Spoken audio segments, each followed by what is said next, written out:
14ਵਾਂ ਭਾਵ ਜਿਹੜਾ ਉਹ ਉਤਪਤ ਦਾ,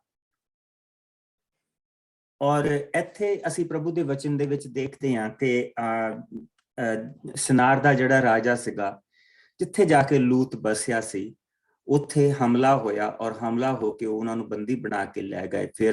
ਫਿਰ ਉਸ ਤੋਂ ਬਾਅਦ ਅਬਰਾਮ ਨੇ ਜਾ ਕੇ ਉਹਨਾਂ ਨੂੰ ਛੁਡਾ ਕੇ ਲਿਆਇਆ ਔਰ ਉਹਨਾਂ ਨੇ ਕਿਹਾ ਕਿ ਤੂੰ ਕੀ ਚਾਹੁੰਦਾ ਹੈ, ਤੂੰ ਇਹ ਲੁੱਟ ਦਾ ਮਾਲ ਸਾਰਾ ਤੇਰਾ ਹੈ, ਤੂੰ ਲੈ ਜਾ।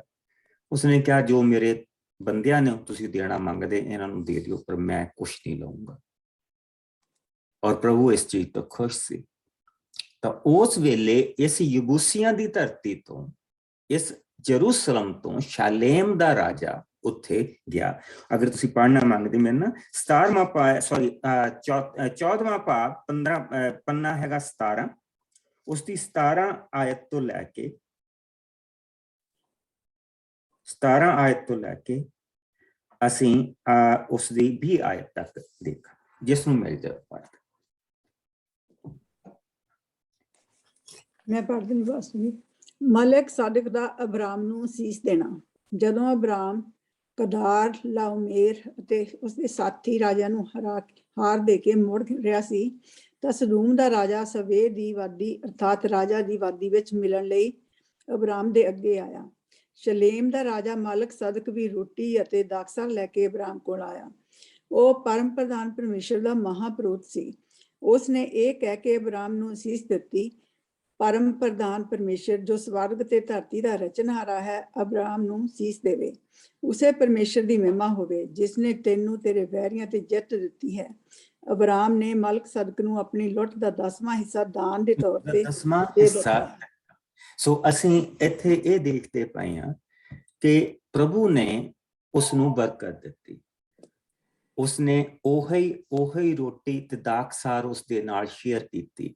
ਅਸੀਂ ਪ੍ਰਭੂ ਦੇ ਵਚਨ ਦੇ ਵਿੱਚ ਸਭ ਤੋਂ ਪਹਿਲਾਂ ਜਿਹੜਾ ਪ੍ਰਭੂ ਭੋਜ ਆ ਉਹ ਇੱਥੇ ਅਸੀਂ ਦੇਖਦੇ ਪਏ ਹਾਂ। ਔਰ ਉਹ ਜਰੂਸਲਮ ਦਾ ਜਿਹੜਾ ਰਾਜਾ, ਸ਼ਾਲੇਮ ਦਾ ਜਿਹੜਾ ਰਾਜਾ, ਉਸਦਾ ਨਾਂ ਜਿਹੜਾ ਆ ਉਹ ਮਲਕੇ ਸਿਦਕ ਆ, ਉਸਨੇ ਇਹ ਕੀਤਾ। ਸੋ ਉਹਨਾਂ ਲੋਕਾਂ ਨੂੰ ਪਤਾ ਆ ਕਿ ਸਾਨੂੰ ਪ੍ਰਭੂ ਨੇ ਜਿੱਤ ਇਸ ਕਰਕੇ ਨਹੀਂ ਦਿੱਤੀ ਕਿ ਇੱਥੋਂ ਸ਼ਾਲੇਮ ਦਾ ਰਾਜਾ ਮਲਕੇ ਸਿਦਕ ਗਿਆ ਸੀ, ਜਿਸ ਨੂੰ ਉਹ ਪੁਰੋਹਿਤ ਸੀ ਔਰ ਪ੍ਰਭੂ ਨੇ ਉਸ ਨੂੰ ਘੱਲਿਆ ਸੀ। ਔਰ ਅਬਰਾਹਮ ਦੇ ਕੋਲ ਜਿਸ ਵੇਲੇ ਉਹ ਆਇਆ ਸੀ ਤੇ ਅਬਰਾਹਮ ਨੇ ਆਪਣੀ ਲੁੱਟ ਦਾ 10ਵਾਂ ਹਿੱਸਾ ਉਸਨੂੰ ਦਸਵੰਧ ਉਸਨੂੰ ਦਿੱਤਾ ਸੀ ਔਰ ਉਸਨੇ ਉਸਨੂੰ ਰੋਟੀ ਤੇ ਦਾਖਸਾਰ ਉਸਨੂੰ ਦਿੱਤੀ ਸੀ। ਸੋ ਉਹਨਾਂ ਨੂੰ ਇਸ ਚੀਜ਼ ਦਾ ਪਤਾ ਸੀ ਕਿ ਸਾਨੂੰ ਕਿਉਂ ਨਹੀਂ ਪ੍ਰਭੂ ਇੱਥੇ ਜਿੱਤ ਪ੍ਰਾਪਤ ਕਰਨ ਦਿੰਦਾ, ਕਿਉਂਕਿ ਇਹ ਸ਼ਾਲੇਮ ਦਾ ਰਾਜਾ ਇੱਥੋਂ ਗਿਆ ਸੀ। ਲੇਕਿਨ ਜਿਸਲੇ ਦਾਊਦ ਨੇ ਉਸ ਦੇ ਉੱਤੇ ਕਬਜ਼ਾ ਕਰ ਲਿਆ ਤਾਂ ਉਹਨਾਂ ਦੇ ਲੋਕਾਂ ਦੀਆਂ ਅੱਖਾਂ ਦੇ ਵਿੱਚ ਇਹ ਚੀਜ਼ ਆ ਗਈ ਕਿ ਨਹੀਂ, ਸੱਚਮੁੱਚ ਪ੍ਰਭੂ ਨੇ ਇਸ ਨੂੰ ਚੁਣਿਆ, ਸੱਚਮੁੱਚ ਪ੍ਰਭੂ ਨੇ ਦਾਊਦ ਨੂੰ ਸਾਡਾ ਰਾਜਾ ਹੋਣ ਦੇ ਲਈ ਚੁਣਿਆ। ਸੋ ਪ੍ਰਭੂ ਜਿਸ ਨੂੰ ਚੁਣਦਾ ਆ ਉਹ ਉਸਨੂੰ ਸਥਾਪਿਤ ਵੀ ਕਰਦਾ, ਉਸ ਨੂੰ ਮਾਣ ਵੀ ਦਿੰਦਾ, ਉਹ ਉਸ ਦੇ ਲਈ ਸਾਰੇ ਰਸਤੇ ਬਣਾਉਂਦਾ ਹੈ। ਕਿਉਂਕਿ ਪ੍ਰਭੂ ਦੀ ਹਜ਼ੂਰੀ ਉਸ ਦੇ ਨਾਲ ਹੁੰਦੀ ਹੈ। ਪ੍ਰਭੂ ਦੀ ਹਜ਼ੂਰੀ ਉਸ ਦੇ ਅੱਗੇ, ਉਸ ਦੇ ਪਿੱਛੇ, ਉਸ ਦੇ ਸੱਜੇ ਖੱਬੇ, ਉੱਪਰ ਥੱਲੇ ਔਰ ਅੰਦਰ ਚੱਲਦੀ ਹੈ। ਪ੍ਰਭੂ ਦਾ ਰਹਿਮ ਉਸ ਦੇ ਨਾਲ ਚੱਲਦਾ।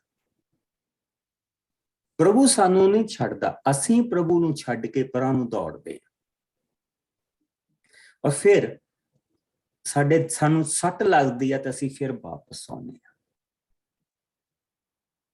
ਅਸੀਂ ਉਸ ਤੋਂ ਅੱਗੇ ਲੰਘਣ ਦੀ ਕੋਸ਼ਿਸ਼ ਕਰਦੇ ਹਾਂ, ਫਿਰ ਸੱਟ ਖਾਂਦੇ ਹਾਂ, ਫਿਰ ਵਾਪਸ ਆ ਜਾਂਦੇ ਹਾਂ, ਲੇਕਿਨ ਉਹ ਫਿਰ ਵੀ ਸਾਨੂੰ ਤਿਆਗਦਾ ਨਹੀਂ। ਦਾਊਦ ਇਸ ਵੇਲੇ ਬਿਲਕੁਲ ਪ੍ਰਭੂ ਦੇ ਹੱਥ ਦੇ ਥੱਲੇ ਤੁਰਿਆ। ਜੋ ਪ੍ਰਭੂ ਚਾਹੁੰਦਾ ਉਹਦੇ ਅਨੁਸਾਰ ਉਹ ਕਰ ਰਿਹਾ ਔਰ ਪ੍ਰਭੂ ਸਾਰਾ ਆਲਾ ਦੁਆਲਾ ਅੱਗਾ ਪਿੱਛਾ ਉਸਦਾ ਸਵਾਰਦਾ ਪਿਆ। ਸਾਊਲ ਨੇ 40 ਸਾਲ ਰਾਜ ਕੀਤਾ, ਇੱਕ ਮਹਿਲ ਵੀ ਨਹੀਂ ਬਣਿਆ ਉਹਦੇ ਕੋਲ ਆਪਣੇ ਲਈ। ਪਰ ਦਾਊਦ ਤੇ ਦੇਖੋ ਪ੍ਰਭੂ ਕਿੱਦਾਂ ਕਿਰਪਾ ਕਰਦਾ ਪਿਆ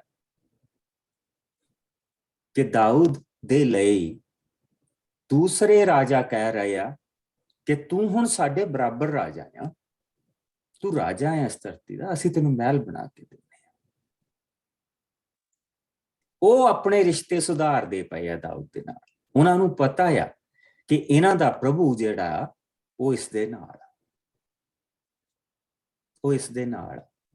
ਸੋ ਪ੍ਰਭੂ ਦਾਊਦ ਨੂੰ ਬਰਕਤ ਦੇ ਰਿਹਾ। ਕੱਲ ਅਸੀਂ ਜ਼ਬੂਰ 101 ਪੜਿਆ ਸੀ? ਨਹੀਂ ਪੜਿਆ ਨਹੀਂ। ਸੋ ਜ਼ਬੂਰ 101 ਇੱਥੇ ਲਿਖ ਲਓ, ਜ਼ਬੂਰ 101 ਔਰ 14ਵਾਂ ਭਾਵ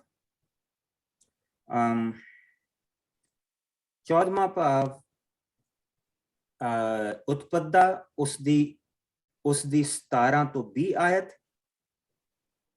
ਔਰ 15ਵਾਂ ਭਾਵ ਉਤਪਦਾ ਉਸਦੀਆਂ ਮੇਰੇ ਖਿਆਲ ਸਾਰੀਆਂ ਪੂਰੀਆਂ ਦੇ ਪੂਰੀਆਂ ਅਸੀਂ ਪੜਿਆ ਤਾਂ ਥੋੜਾ ਸੀ, ਲੇਕਿਨ ਅੱਗੇ ਜਿਸ ਵੇਲੇ ਤੁਸੀਂ ਇਸ ਨੂੰ ਮੁੜ ਕੇ ਦੇਖਣਾ ਹੋ ਤਾਂ ਉਸਦੀਆਂ ਬੇਸਿਕਲੀ 1 ਤੋਂ ਲੈ ਕੇ 21 ਆਇਤ ਇੱਥੇ ਲਿਖ ਲਓ ਨਾ, ਉਹ ਜਿਹੜਾ ਇਸ ਹਿੱਸੇ ਦੇ ਵਿੱਚ ਆਉਂਦਾ ਜਿੱਥੇ ਉਸਨੇ ਦਾਊਦ ਨੇ ਯਰੂਸ਼ਲਮ ਤੇ ਕਬਜ਼ਾ ਕੀਤਾ। ਸਾਮ 101 ਜਿਸ ਨੂੰ ਮਿਲ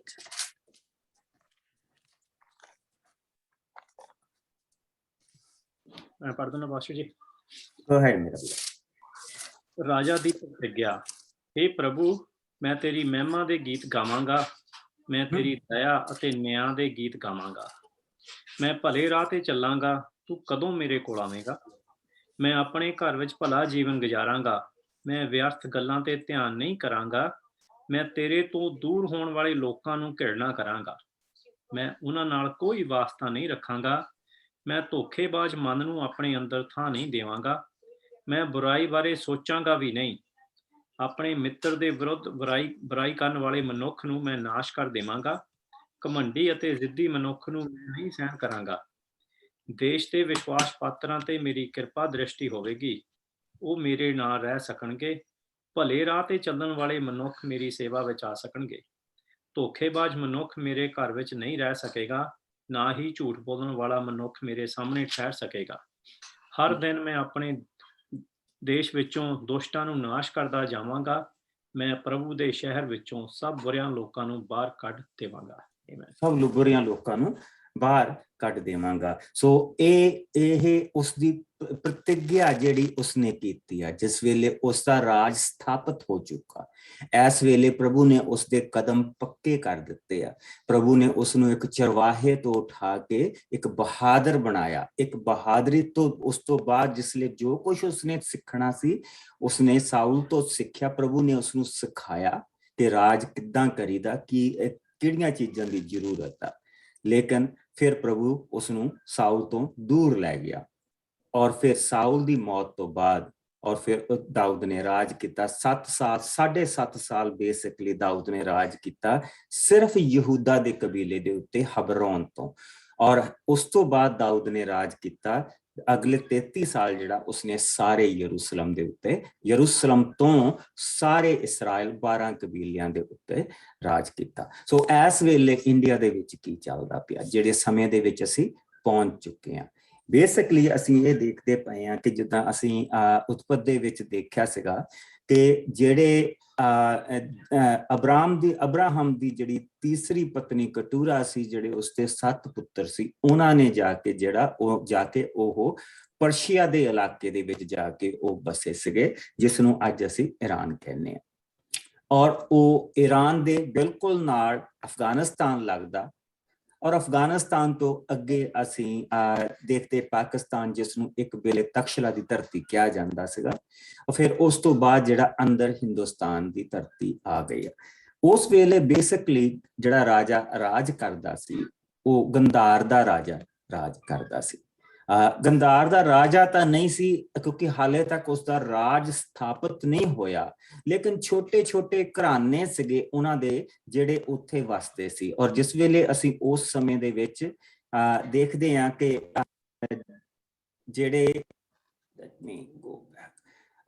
ਜਿਸ ਵੇਲੇ ਅਸੀਂ ਦੇਖਦੇ ਹਾਂ ਕਿ ਉਸ ਵੇਲੇ ਦੇ ਜਿਹੜਾ ਇਲਾਕਾ ਆ ਸਾਰਾ ਇਲਾਕਾ ਉਸ ਵੇਲੇ ਦਾ ਬੇਸਿਕਲੀ ਇਸ ਸਮੇਂ ਦੇ ਵਿੱਚ ਰਿਗਵੇਦ ਵੀ ਇਸੇ ਸਮੇਂ ਦੇ ਵਿੱਚ ਲਿਖਿਆ ਗਿਆ ਔਰ ਸਾਨੂੰ ਰਿਗਵੇਦ ਦੇ ਵਿੱਚੋਂ ਇਹ ਸਾਰੀਆਂ ਆਹ ਜਿਹੜੀਆਂ ਧਰਤੀ ਇਹ ਮਿਲਦੀ ਹੈਗੀ ਆ। ਜਿਸ ਤਰ੍ਹਾਂ ਕਿ ਹੁਣ ਜਿਹੜੀ ਸਾਡੇ ਪੰਜਾਬ ਦੀਆਂ ਪੰਜ ਦਰਿਆ ਆ ਜਿਨ੍ਹਾਂ ਦੇ ਨਾਂ ਅਸੀਂ ਅੱਜ ਕੱਲ ਬਿਆਸ, ਸਤਲੁਜ ਵਗੈਰਾ ਅਸੀਂ ਲੈਂਦੇ ਆ, ਉਸ ਵੇਲੇ ਇਹਨਾਂ ਸਾਰਿਆਂ ਦਰਿਆਵਾਂ ਦੇ ਜਿਹੜੇ ਨਾਂ ਸੀਗੇ ਰਿਗਵੇਦ ਦੇ ਅਨੁਸਾਰ ਉਹਨਾਂ ਦੇ ਸਾਰਿਆਂ ਦੇ ਨਾਂ ਸਿੰਧੂ, ਵਿਤਾਸਤਾ, ਅਸਕਨੀ, ਪ੍ਰਸੋਨੀ ਔਰ ਉਸ ਤੋਂ ਬਾਅਦ ਜਿਹੜੇ ਹੈਗੇ ਵਿਪਾਸ ਤੇ ਔਰ ਸਰੂਦਾਰੀ ਸੀ। ਗੰਗਾ ਜਮਨਾ ਇੱਧਰਲੇ ਪਾਸੇ ਆ ਜਾਂਦੀਆਂ ਰਾਜਸਥਾਨ ਦੇ ਤੋਂ ਥੋੜਾ ਜਿਹਾ ਗਾਂਹ ਜਾ ਕੇ। ਜਿਸ ਵੇਲੇ ਅਸੀਂ ਅੱਜ ਇਸੇ ਧਰਤੀ ਨੂੰ ਦੇਖਦੇ ਪਏ ਆ ਤੇ ਅਸੀਂ ਇਹਨਾਂ ਦੇ ਨਾਂ ਜਿਹੜੇ ਹੈਗੇ ਆ ਉਹ ਬੇਸਿਕਲੀ ਇੱਥੋਂ ਅਸੀਂ ਸਤਲੁਜ ਦੇਖਦੇ ਪਏ ਆ, ਬਿਆਸ ਦੇਖਦੇ ਪਏ ਆ ਔਰ ਜਿਸ ਲਈ ਅੰਮ੍ਰਿਤਸਰ ਦੇ ਲਾਗੇ ਦੀ ਅਸੀਂ ਗੁਜ਼ਰਦੇ ਪਏ ਤਾਂ ਅਸੀਂ ਰਾਵੀ, ਚਨਾਬ ਦੇਖਦੇ ਪਏ ਆ ਔਰ ਫਿਰ ਉਸ ਤੋਂ ਬਾਅਦ ਜੇਹਲਮ ਦੇਖਦੇ ਪਏ ਆ। ਔਰ ਇਹ ਜਿਹੜੀ ਹੈਗੀ ਉਸ ਵੇਲੇ ਦੀ ਜਿਹੜੀ ਇੰਡਸ ਰਿਵਰ ਆ ਉਹ ਇੱਥੋਂ ਸਾਰੀ ਵਗਦੀ ਪਈ ਆ। ਔਰ ਇਹ ਸਾਰਾ ਜਿਹੜਾ ਇਲਾਕਾ ਇਸ ਨੂੰ ਉਸ ਸਮੇਂ ਦੇ ਵਿੱਚ ਪ੍ਰਭੂ ਯਿਸੂ ਮਸੀਹ ਦੇ ਆਲਮੋਸਟ 125 ਸਾਲ ਆਉਣ ਤੋਂ ਪਹਿਲਾਂ ਇੱਥੇ ਬੇਸਿਕਲੀ ਉਸ ਸਮੇਂ ਦੇ ਵਿੱਚ ਇਹ ਜਿੰਨਾ ਇਲਾਕਾ ਸੀ ਇਸ ਨੂੰ ਗੰਧਾਰ ਦਾ ਇਲਾਕਾ ਕਿਹਾ ਜਾਂਦਾ ਸੀ। ਸੋ ਜਿਸ ਵੇਲੇ ਅਸੀਂ ਆਪਣੇ ਇਹਨਾਂ ਸਾਰੀਆਂ ਚੀਜ਼ਾਂ ਨੂੰ ਦੇਖਦੇ ਹਾਂ ਤੇ ਪ੍ਰਭੂ ਉਸ ਇਲਾਕੇ ਦੇ ਵਿੱਚ ਵੀ ਜਿਹੜੇ ਲੋਕ ਆ ਕੇ ਬਸੇ ਸੀਗੇ, ਜਿਹੜੇ ਗੰਧਾਰ ਦੇ ਜਿਹੜੇ ਲੋਕ ਸੀਗੇ ਉਹ ਬੇਸਿਕਲੀ ਉਹ ਕਟੂਰਾ ਦੇ 7 ਪੁੱਤਰਾਂ ਤੋਂ ਜਿਹੜੇ ਜਿਨ੍ਹਾਂ ਦਾ ਵਾਧਾ ਹੋਇਆ ਸੀ ਉਹ ਲੋਕ, ਉਹਨਾਂ ਦਾ ਜਿਹੜਾ ਜਿਹੜੀ ਪਹਿਲੀ ਵੇਵ ਆ ਜਿਹਨੂੰ ਅਸੀਂ ਕਹਿੰਦੇ ਆ ਕਿ ਉਹ ਆ ਕੇ ਉਹਨਾਂ ਨੇ ਇਹ ਇਲਾਕੇ ਬਸਾਏ ਆ, ਉਹ ਪਹਿਲੀ ਵੇਵ ਇਸ ਵੇਲੇ ਆ ਚੁੱਕੀ ਆ। ਦੂਸਰੀ ਵੇਵ ਅਸੀਂ ਦੇਖਾਂਗੇ ਜਿਸ ਵੇਲੇ ਅਸੀਂ ਦਾਨੀਅਲ ਦੇ ਸਮੇਂ ਦੇ ਵਿੱਚ ਜਾਵਾਂਗੇ। ਉੱਥੋਂ ਜਾ ਕੇ ਫਿਰ ਅਸੀਂ ਇਹਨਾਂ ਸਾਰੀਆਂ ਚੀਜ਼ਾਂ ਨੂੰ ਖੋਲ ਕੇ ਦੇਖਾਂਗੇ ਕਿ ਇਹਨਾਂ ਦੇ ਕਨੈਕਸ਼ਨ ਕਿਸ ਤਰ੍ਹਾਂ ਸਾਰੀਆਂ ਚੀਜ਼ਾਂ ਦੇ ਜੁੜਦੇ ਆ। ਸੋ ਆਓ ਅਸੀਂ ਪਹੁੰਚ ਚੁੱਕੇ ਹਾਂ ਇਸ ਵੇਲੇ ਦੂਸਰਾ ਸੈਮੂਅਲ ਉਸਦਾ 5ਵਾਂ ਭਾਗ ਔਰ 17 ਆਇਤ, ਪੰਨਾ 452। ਸੋ ਮੇਰੇ ਨਾਲ ਤੁਸੀਂ ਹੁਣ ਦੇਖੋ 17 ਤੋਂ ਲੈ ਕੇ ਇਸ ਦੀ 25 ਆਇਤ ਤੱਕ।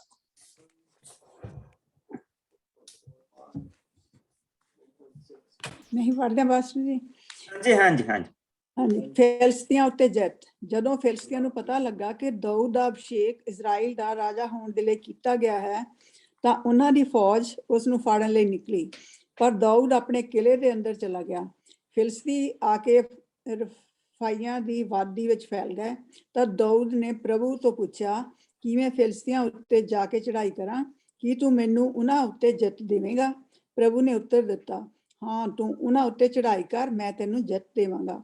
ਸੋ ਦਾਊਦ ਨੇ ਬਾਲ ਪਰਸੀਮ ਦੀ ਥਾਂ ਤੇ ਆ ਕੇ ਫਿਲਿਸਤੀਆਂ ਨੂੰ ਹਰਾਇਆ। ਉਸਨੇ ਕਿਹਾ, ਪ੍ਰਭੂ ਮੇਰੇ ਸਾਹਮਣੇ ਮੇਰੇ ਵੈਰੀਆਂ ਉੱਤੇ ਤੇਜ਼ ਹੜ੍ਹ ਵਾਂਗ ਆ ਪਿਆ ਅਤੇ ਉਹਨਾਂ ਨੂੰ ਰੋੜ ਕੇ ਲੈ ਗਿਆ। ਇਸ ਕਾਰਨ ਉਸ ਥਾਂ ਦਾ ਨਾਂ ਬਾਲ ਪਰਸੀਮ ਪੈ ਗਿਆ। ਫਿਲਿਸਤੀ ਦੌੜਦੇ ਸਮੇਂ ਆਪਣੇ ਬੁੱਤ ਪਿੱਛੇ ਛੱਡ ਗਏ ਜੋ ਦਾਊਦ ਅਤੇ ਉਸਦੇ ਆਦਮੀ ਆਪਣੇ ਨਾਲ ਲੈ ਗਏ, ਪਰ ਫਿਲਿਸਤੀ ਫਿਰ ਆ ਕੇ ਰਫਾਈਮ ਦੀ ਵਾਦੀ ਵਿੱਚ ਫੈਲ ਗਏ। ਤਾਂ ਦਾਊਦ ਨੇ ਫਿਰ ਪ੍ਰਭੂ ਤੋਂ ਉਹਨਾਂ ਉੱਤੇ ਹੱਲਾ ਕਰਨ ਲਈ ਸਲਾਹ ਲਈ। ਪ੍ਰਭੂ ਨੇ ਉਸਨੂੰ ਉੱਤਰ ਦਿੱਤਾ, ਤੂੰ ਇੱਥੋਂ ਉਹਨਾਂ ਉੱਤੇ ਹੱਲਾ ਨਾ ਬੋਲ, ਸਗੋਂ ਤੂੰ ਦੂਜੇ ਪਾਸੇ ਜਾ ਅਤੇ ਉਸ ਸਮੇਂ ਉਹਨਾਂ ਉੱਤੇ ਹੱਲਾ ਬੋਲੀ ਜਦੋਂ ਤੂੰ ਤੂਤਾਂ ਦੀਆਂ ਟਹਿਣੀਆਂ ਵਿੱਚ ਚੱਲਣ ਦੀ ਆਵਾਜ਼ ਸੁਣੇ, ਕਿਉਂਕਿ ਉਸ ਵੇਲੇ ਮੈਂ ਤੇਰੇ ਅੱਗੇ ਅੱਗੇ ਜਾ ਕੇ ਫਿਲਿਸਤੀਆਂ ਨੂੰ ਮਾਰਾਂਗਾ। ਸੋ ਦਾਊਦ ਨੇ ਪ੍ਰਭੂ ਦੀ ਆਗਿਆ ਅਨੁਸਾਰ ਕੀਤਾ ਅਤੇ ਉਸਨੇ ਫਿਲਿਸਤੀਆਂ ਨੂੰ ਗਬਾਹ ਤੋਂ ਲੈ ਕੇ ਗਜਰ ਤੱਕ ਮਾਰਿਆ। ਆਮੀਨ। ਸੋ ਅਗਰ ਜਦੋਂ ਅਸੀਂ ਪ੍ਰਭੂ ਦਾ ਵਚਨ ਦੇਖਦੇ ਹਾਂ, ਇਸ ਤਰ੍ਹਾਂ ਪ੍ਰਭੂ ਸਾਡੇ ਨਾਲ ਚੱਲਦਾ ਆ, ਯਾਨੀ ਕਿ ਉਸਦੇ ਕਦਮ ਧਰਤੀ ਦੇ ਉੱਤੇ ਆ। ਸਾਡੀ ਮੁਸੀਬਤ ਇਹ ਆ ਕਿ ਅਸੀਂ ਜਿੱਥੋਂ ਆਏ ਆ ਨਾ, ਅਸੀਂ ਪ੍ਰਭੂ ਨੂੰ ਉਹਨਾਂ ਦੇ ਵਿੱਚ ਹੀ ਰਲਾ ਲੈਂਦੇ ਆ। ਆਪਣਾ ਬੈਗੇਜ ਜਿਹੜਾ ਹੁੰਦਾ ਨਾ ਸਾਡਾ, ਅਸੀਂ ਉਹਦੇ ਲਈ ਬਾਕਸ ਲੱਭਦੇ ਹੁੰਦੇ ਆ ਕਿ ਇਹ ਬਾਬੇ ਵਿੱਚ ਫਿੱਟ ਹੁੰਦਾ ਪਿਆ, ਇਹ ਗੁਰੂ ਵਿੱਚ ਫਿੱਟ ਹੁੰਦਾ ਪਿਆ, ਇਹ ਉਹਦੇ ਵਿੱਚ ਫਿੱਟ ਹੁੰਦਾ ਪਿਆ ਜਿਹੜਾ ਨੀਲੇ ਅਸਮਾਨ ਦੇ ਦੂਜੇ ਪਾਰ ਰਹਿੰਦਾ। ਅਸੀਂ ਆਪਣੇ ਪਿਛਲੇ ਹਿਸਾਬ ਦੇ ਨਾਲ ਉਸ ਨੂੰ ਫਿੱਟ ਕਰਨ ਦੀ ਕੋਸ਼ਿਸ਼ ਕਰਦੇ ਔਰ ਇੱਥੋਂ ਹੀ ਕੈਰਿਜ਼ਮੈਟਿਕ ਜਿਹੜੀ ਮੂਵਮੈਂਟ ਆ ਉਹ ਇੱਥੋਂ ਹੀ ਨਿਕਲੀ। ਜਿੱਦਾਂ ਉਹ ਪਿੱਛੋਂ ਅਸੀਂ ਜੋ ਕੁਝ ਲੈ ਕੇ ਆਏ ਸੀ ਉਹ ਅਸੀਂ ਨਾਮ ਹੋਰ ਛੱਡ ਦਿੱਤਾ, ਉੱਥੇ ਯਿਸੂ ਦਾ ਨਾਮ ਫਿੱਟ ਕਰ ਲਿਆ। ਪ੍ਰਭੂ ਏਦਾਂ ਨਹੀਂ ਕੰਮ ਕਰਦਾ, ਸਾਡੇ ਤਰੀਕਿਆਂ ਨਾਲ ਕੰਮ ਨਹੀਂ ਕਰਦਾ, ਉਹਦਾ ਅਜੀਬ ਤਰੀਕਾ ਹੈ। ਸਭ ਤੋਂ ਪਹਿਲਾਂ ਜਿਹੜੀ ਦੇਖਣ ਵਾਲੀ ਚੀਜ਼ ਇਹ ਆ ਕਿ ਕਿਸ ਤਰ੍ਹਾਂ ਬਾਪ ਔਰ ਬੇਟੇ ਦਾ ਰਿਸ਼ਤਾ ਹੈ। ਉਹ ਸਾਊਲ ਵਾਂਗੂ ਇਹ ਨਹੀਂ ਕਹਿ ਰਿਹਾ ਤੇ ਨਬੀ ਨੂੰ ਨਹੀਂ ਕਹਿ ਰਿਹਾ ਕਿ ਤੂੰ ਪੁੱਛ, ਉਹ ਆਪ ਪ੍ਰਭੂ ਤੋਂ ਪੁੱਛਦਾ ਪਿਆ ਔਰ ਪ੍ਰਭੂ ਉਸ ਨੂੰ ਜਵਾਬ ਦੇ ਰਿਹਾ। ਔਰ ਜਿਸ ਲਈ ਦੂਸਰੀ ਵਾਰੀ ਉਸਨੇ ਪ੍ਰਭੂ ਨੂੰ ਪੁੱਛਿਆ ਕਿ ਉਹ ਫੇਰ ਆ ਗਿਆ ਤੇ ਪ੍ਰਭੂ ਨੇ ਕਿਹਾ ਕਿ ਹੁਣ ਇਹਨਾਂ ਦਾ ਪੱਕਾ ਕੰਮ ਕਰਨਾ ਪੈਣਾ, ਹੁਣ ਮੈਂ ਤੇਰੇ ਨਾਲ ਜਾਊਂਗਾ, ਹੁਣ ਮੈਂ ਜੰਗ ਕਰੂੰਗਾ। ਜਦ ਤੂੰ ਤੂਤਾਂ ਦੀਆਂ ਟਹਿਣੀਆਂ ਤੇ ਮੇਰੇ ਚੱਲਣ ਦੀ ਆਵਾਜ਼ ਸੁਣੇ ਤੇ ਹਮਲਾ ਕਰੇ। ਚੇਤਾ ਇੱਕ ਵਾਰੀ ਅਸੀਂ ਅਦਨ ਦੇ ਬਾਗ ਦੇ ਵਿੱਚ ਦੇਖਿਆ ਸੀ ਕਿ ਪ੍ਰਭੂ ਦੇ ਚੱਲਣ ਦੀ ਆਵਾਜ਼ ਸੁਣ ਕੇ ਉਹ ਡਰ ਗਿਆ ਔਰ ਉਸਨੇ ਜਾ ਕੇ ਆਪਣੇ ਆਪ ਨੂੰ ਝਾੜੀਆਂ ਦੇ ਵਿੱਚ ਲੁਕੋ ਲਿਆ। ਉਸਨੇ ਪੁੱਛਿਆ, ਆਦਮ ਤੂੰ ਕਿੱਥੇ ਆ? ਕਹਿੰਦਾ ਤੇਰੇ ਚੱਲਣ ਦੀ ਆਵਾਜ਼ ਤੋਂ ਮੈਂ ਡਰ ਗਿਆ ਔਰ ਮੈਂ ਆਪਣੇ ਆਪ ਨੂੰ ਲੁਕੋਇਆ,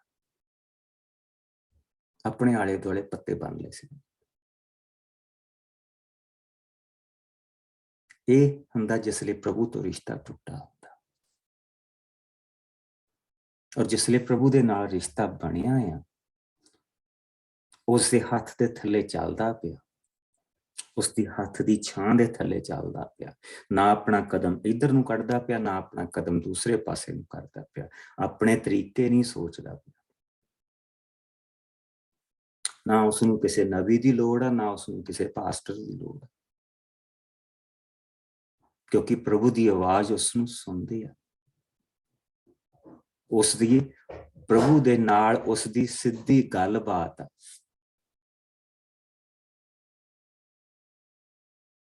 ਔਰ ਉਹ ਪ੍ਰਭੂ ਨੇ ਉਸਨੇ ਪੁੱਛਿਆ ਮੈਂ ਜਾਵਾਂ? ਉਹ ਕਹਿੰਦਾ ਨਹੀਂ, ਤੂੰ ਐਤਕੀ ਨਾ ਜਾਈਂ, ਐਤਕੀ ਮੈਂ ਤੇਰੇ ਨਾਲ ਜਾਵਾਂਗਾ। ਜਦ ਤੂੰ ਤੂਤਾਂ ਦੀ ਛਟੀਆਂ ਦੇ ਉੱਤੇ ਮੇਰੇ ਚੱਲਣ ਦੀ ਆਵਾਜ਼ ਸੁਣੇ ਤਾਂ ਫਿਰ ਤੂੰ ਉਸ ਲਈ ਹਮਲਾ ਕਰ ਲਾ। ਔਰ ਜਿਸ ਲਈ ਅਸੀਂ ਪ੍ਰਭੂ ਦੇ ਵਚਨ ਦੇ ਵਿੱਚ ਦੇਖਿਆ ਸੀ, ਪਹਿਲਾਂ ਦੇਖਿਆ ਸੀ ਜਦੋਂ ਸ਼ੁਰੂ ਕੀਤਾ ਸੀ, ਉਹ ਪ੍ਰਭੂ ਦੀ ਆਵਾਜ਼ ਸੁਣ ਕੇ ਡਰ ਗਏ, ਲੇਕਿਨ ਇਹ ਪ੍ਰਭੂ ਦੀ ਆਵਾਜ਼ ਸੁਣ ਕੇ ਇਸਨੇ ਹਮਲਾ ਕਰਨਾ। ਔਰ ਫਿਰ ਅਸੀਂ ਪ੍ਰਭੂ ਦੇ ਵਚਨ ਦੇ ਵਿੱਚ ਦੇਖਦੇ ਹਾਂ ਕਿ ਉਹਨਾਂ ਉੱਤੇ ਹੱਲਾ ਬੋਲ, ਸੋ ਦੂਜੇ ਪਾਸੇ ਉਹਨਾਂ ਤੇ ਹੱਲਾ ਬੋਲੀ। ਔਰ 25ਵੀਂ ਆਇਤ ਵਿੱਚ ਆਉਂਦਾ, ਸੋ ਦਾਊਦ ਨੇ ਪ੍ਰਭੂ ਦੀ ਆਗਿਆ ਅਨੁਸਾਰ ਕੀਤਾ, ਉਸਨੇ ਫਲਸਤੀਆਂ ਨੂੰ ਗਬਾਹ ਤੋਂ ਲੈ ਕੇ ਗਜ਼ਰ ਦੇ ਇਲਾਕੇ ਤੱਕ ਮਾਰਿਆ। ਯਾਨੀ ਕਿ ਫਲਸਤੀ ਜਿਹੜੇ ਆ ਕੇ ਬਸ ਗਏ ਸੀਗੇ,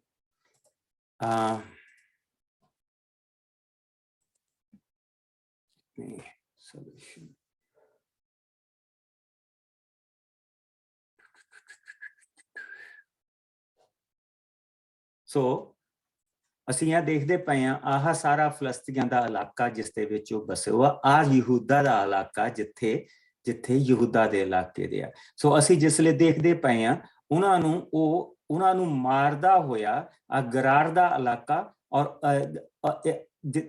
ਇਸ ਸਾਰੇ ਇਲਾਕੇ ਦੇ ਵਿੱਚੋਂ ਦੀ ਉਹਨਾਂ ਨੂੰ ਕੱਢਦਾ ਹੋਇਆ, ਗਥ ਦੇ ਇਲਾਕੇ ਦੇ ਵਿੱਚੋਂ ਦੀ ਉਹਨਾਂ ਨੂੰ ਕੱਢਦਾ ਉਹਨਾਂ ਨੂੰ ਜਾ ਕੇ ਗਰਾਰ ਦੇ ਇਲਾਕੇ ਦੇ ਵਿੱਚ ਛੱਡ ਕੇ ਆਇਆ। ਸੋ ਔਰ ਉੱਥੋਂ ਤੱਕ ਗਾਜ਼ਾ ਤੱਕ ਉਸਨੇ ਉਹਨਾਂ ਨੂੰ ਕੁੱਟਿਆ ਔਰ ਫਿਰ ਪ੍ਰਭੂ ਨੇ ਵਚਨ ਦੱਸਦਾ ਕਿ ਪ੍ਰਭੂ ਨੇ ਉਹਨਾਂ ਨੂੰ ਮਾਰਿਆ। ਸੋ ਕਿਸ ਤਰ੍ਹਾਂ ਪ੍ਰਭੂ ਜੋ ਇਨਸਾਨ ਦੀ ਮਦਦ ਕਰਦਾ, ਜਿਸ ਲਈ ਇਨਸਾਨ ਪ੍ਰਭੂ ਦੇ ਆਗਿਆ ਅਨੁਸਾਰ ਚੱਲਦਾ। ਇਹ ਹੈ ਪ੍ਰਭੂ ਦੀ ਬਰਕਤ, ਇਹ ਹੈ ਸਾਡਾ ਪ੍ਰਭੂ ਯਿਸੂ ਮਸੀਹ। ਉਹ ਜਿਉਂਦਾ, ਇਸ ਤਰ੍ਹਾਂ ਜਿਉਂਦੇ ਦਾ ਸਾਥ ਸਾਡੇ ਨਾਲ ਹੈ। ਸਾਮ 139 ਇੱਥੇ ਆਉਂਦਾ, ਸਾਮ 139 ਜੋ ਇਹਨਾਂ ਜਿੱਤਾਂ ਤੋਂ ਬਾਅਦ ਦਾਊਦ ਨੇ ਪ੍ਰਭੂ ਦੀ ਹਜ਼ੂਰੀ ਦੇ ਵਿੱਚ ਗਾਇਆ।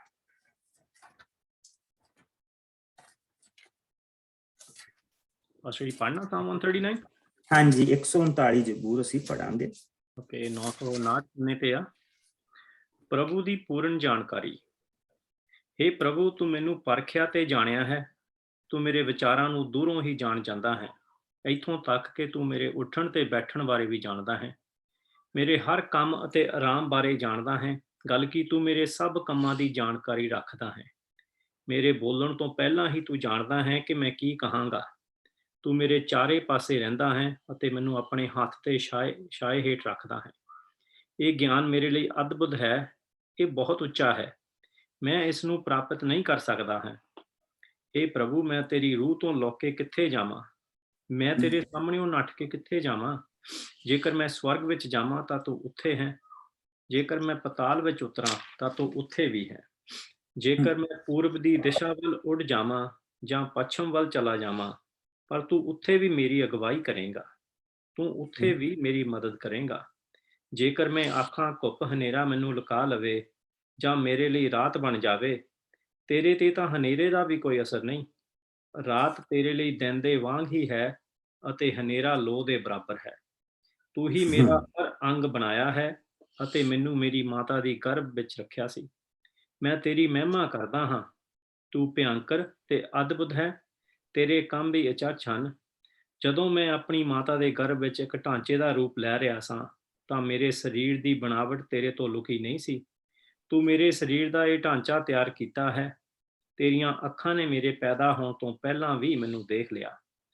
ਉਹਨਾਂ ਸਭ ਦਿਨਾਂ ਦਾ ਹਿਸਾਬ ਜੋ ਮੇਰੇ ਲਈ ਬਣਾਏ ਗਏ ਤੇਰੀ ਪੁਸਤਕ ਵਿੱਚ ਲਿਖਿਆ ਹੋਇਆ ਹੈ। ਇਹ ਪਰਮੇਸ਼ਵਰ, ਤੇਰੇ ਵਿਚਾਰ ਮੇਰੇ ਲਈ ਕਿੰਨੇ ਬਹੁਮੁੱਲੇ ਹਨ, ਉਹ ਗਿਣਤੀ ਵਿੱਚ ਕਿੰਨੇ ਹੀ ਹਨ। ਜੇਕਰ ਮੈਂ ਉਹਨਾਂ ਦੀ ਗਿਣਤੀ ਕਰਾਂ ਤਾਂ ਰੇਤ ਦੇ ਕਿਣਕਿਆਂ ਵਾਂਗ ਹਨ। ਜਦੋਂ ਮੈਂ ਜਾਗਿਆ ਤਾਂ ਤੂੰ ਮੇਰੇ ਨਾਲ ਸੀ। हे ਪ੍ਰਭੂ, ਕਾਸ਼ ਤੂੰ ਦੁਸ਼ਟਾਂ ਦਾ ਕਤਲ ਕਰ ਦਿੰਦਾ ਅਤੇ ਹਿੰਸਾਤਮਕ ਲੋਕ ਮੇਰੇ ਤੋਂ ਦੂਰ ਹੋ ਜਾਣ। ਉਹ ਲੋਕ ਤੇਰੀ ਬਹੁਤ ਬੁਰੀ ਤਰ੍ਹਾਂ ਨਾਲ ਨਿੰਦਾ ਕਰਦੇ ਹਨ, ਉਹ ਬੁਰਾਈ ਨਾਲ ਤੇਰੇ ਵਿਰੁੱਧ ਆਪਣੇ ਆਪ ਨੂੰ ਉੱਚਾ ਕਰਦੇ ਹਨ। हे ਪ੍ਰਭੂ, ਮੈਂ ਤੇਰੇ ਘਿਰਣਾ ਕਰਨ ਵਾਲਿਆਂ ਨੂੰ ਘਿਰਣਾ ਕਰਦਾ ਹਾਂ ਅਤੇ ਤੇਰੇ ਵਿਰੋਧੀਆਂ ਦੀ ਨਿੰਦਾ ਕਰਦਾ ਹਾਂ। ਮੈਂ ਉਹਨਾਂ ਦੀ ਪੂਰਨ ਤੌਰ ਤੇ ਨਿੰਦਾ ਕਰਦਾ ਹਾਂ ਅਤੇ ਉਹਨਾਂ ਨੂੰ ਆਪਣੇ ਵੈਰੀ ਗਿਣਦਾ ਹਾਂ। हे ਪ੍ਰਭੂ, ਤੂੰ ਮੇਰੇ ਦਿਲ ਦੀ ਜਾਂਚ ਕਰ ਅਤੇ ਮੈਨੂੰ ਜਾਣ। ਤੂੰ ਮੇਰੇ ਵਿਚਾਰਾਂ ਨੂੰ ਪਰਖ ਅਤੇ ਉਹਨਾਂ ਨੂੰ ਜਾਣ। ਤੂੰ ਦੇਖ, ਜੇਕਰ ਮੇਰੇ ਅੰਦਰ ਕੋਈ ਬੁਰਾਈ ਹੈ ਤਾਂ ਮੈਨੂੰ ਅਨੰਤ ਜੀਵਨ ਦੇ ਰਾਹ ਤੇ ਲੈ ਚੱਲ। ਆਮੇਨ।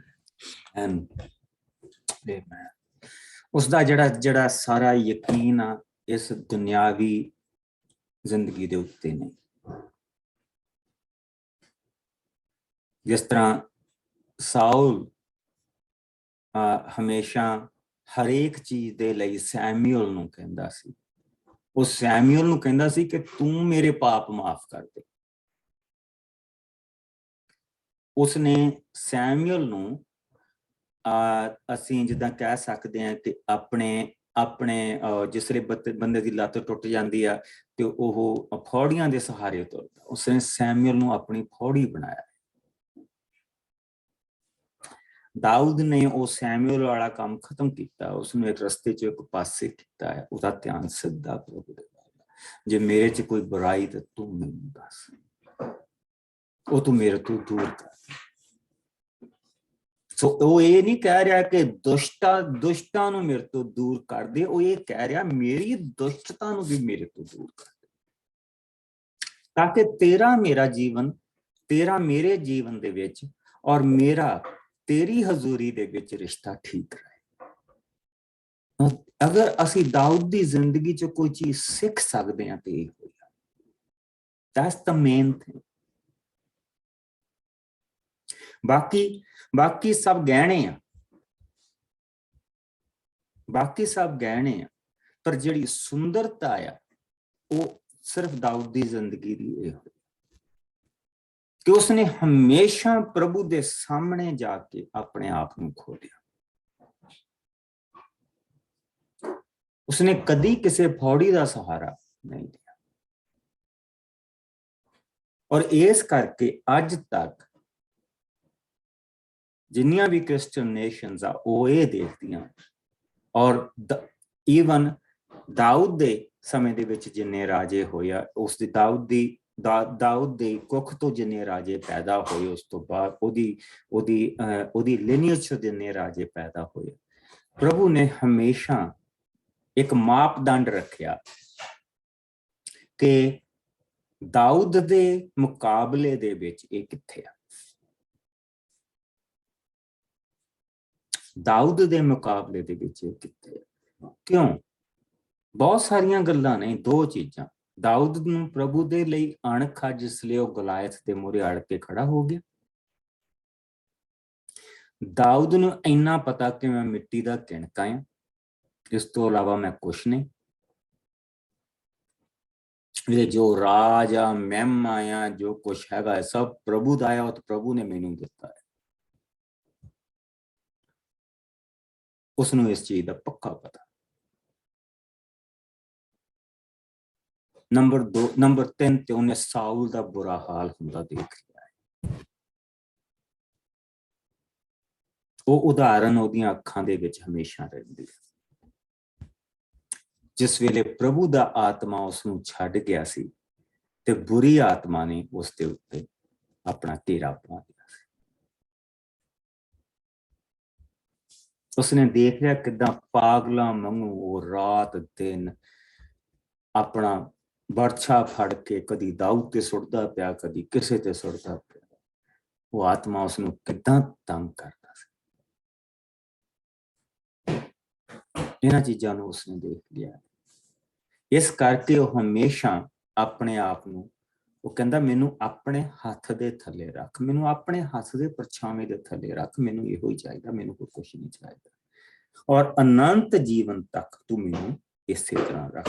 ਕਹਿੰਦਾ ਤੂੰ ਦੇਖ, ਜੇਕਰ ਮੇਰੇ ਅੰਦਰ ਕੋਈ ਬੁਰਾਈ ਹੈ ਤਾਂ ਮੈਨੂੰ ਅਨੰਤ ਜੀਵਨ ਦੇ ਰਾਹ ਤੇ ਲੈ ਜਾ। ਕਹਿਣ ਦਾ ਕੀ ਮਤਲਬ? ਅਨੰਤ ਜੀਵਨ ਦੇ ਰਾਹ ਤੇ ਲੈ ਜਾ। ਕਿਉਂ ਇਹ ਚੀਜ਼ ਕਹਿ ਰਿਹਾ? ਮੈਂ ਘਰ ਆਉਣਾ ਮੰਗਦਾ।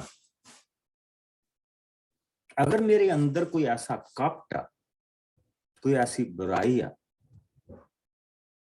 ਕੋਈ ਐਸਾ ਕੈਂਸਰ ਆ, ਕੋਈ ਐਸਾ ਫੋੜਾ, ਤੂੰ ਇਹਨੂੰ ਇੱਥੇ ਹੀ ਧੋ ਦੇ।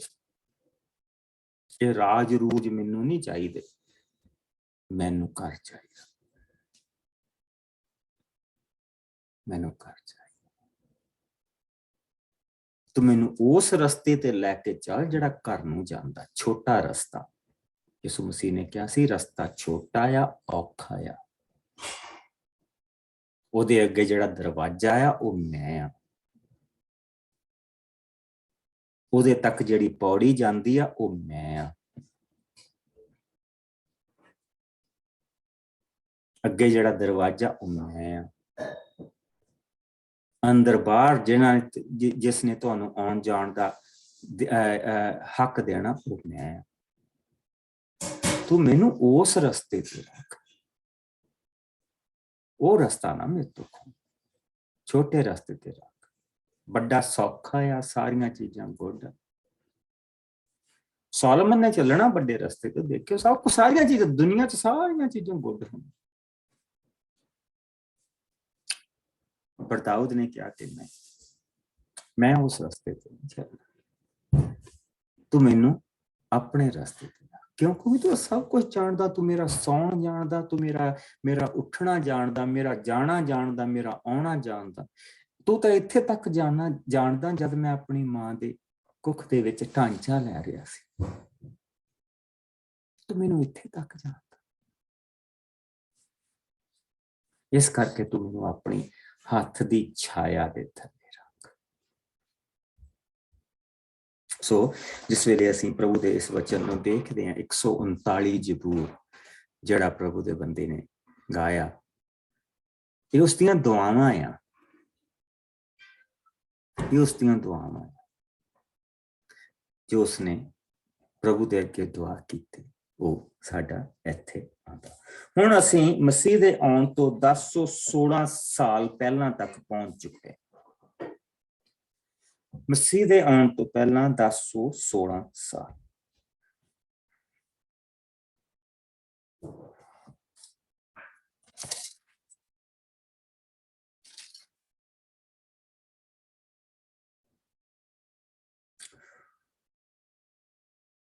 ਸੋ ਆਓ ਅਸੀਂ ਇਸ ਦੀਆਂ ਪਹਿਲੀਆਂ 15 ਆਇਤਾਂ ਪਹਿਲਾਂ ਦੇਖਾਂਗੇ। ਮੈਂ ਪੜ੍ਹਦੀ ਨਹੀਂ ਪਾਸਟਰ ਜੀ। ਗੋ ਅਹੈਡ ਮੇਰੀ ਭੈਣ। ਨੇਮ ਦੇ ਸੰਦੂਕ ਦਾ ਵਾਪਸ ਯਰੂਸ਼ਲਮ ਵਿੱਚ ਲਿਆਉਣਾ। ਦਾਊਦ ਨੇ ਇੱਕ ਵਾਰ ਫਿਰ ਇਜ਼ਰਾਈਲ ਦੇ ਚੁਣੇ ਹੋਏ 30,000 ਜਵਾਨਾਂ ਨੂੰ ਇਕੱਠਿਆਂ ਕੀਤਾ ਅਤੇ ਉਹ ਬਾਲੇ ਯਹੂਦਾ ਤੋਂ ਉੱਠ ਕੇ ਉਹਨਾਂ ਚੁਣੇ ਹੋਏ ਜਵਾਨਾਂ ਨਾਲ ਗਿਆ ਕਿ ਜਾ ਕੇ ਪਰਮੇਸ਼ਰ ਦੇ ਨੇਮ ਦੇ ਸੰਦੂਕ ਨੂੰ ਲਿਆਏ। ਇਹ ਨੇਮ ਦਾ ਸੰਦੂਕ ਉਸ ਮਹਾਨ ਪ੍ਰਭੂ ਦੇ ਨਾਂ ਦਾ ਕਹਾਉਂਦਾ ਹੈ ਜੋ ਕਰੂਬੀਆਂ ਉੱਤੇ ਵਿਰਾਜਮਾਨ ਰਹਿੰਦਾ ਹੈ।